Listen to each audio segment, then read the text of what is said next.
Hi guys, welcome to Hardest Info channel. Today I have DOOGEE DK10 and I want to show you how add event to your calendar on this device.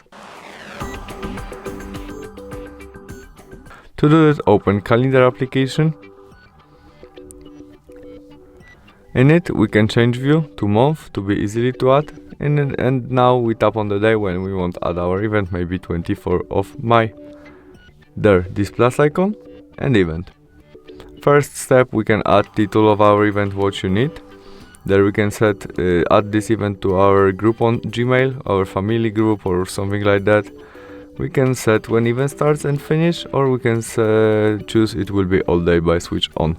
Repeat of that, maybe every week, what you need, or don't repeat it. We can add this event to people calendar of our friends.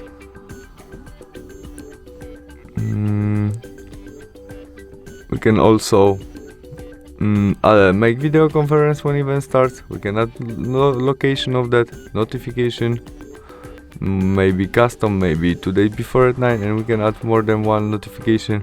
We can change color, which we see in our calendar, description and attachment to that.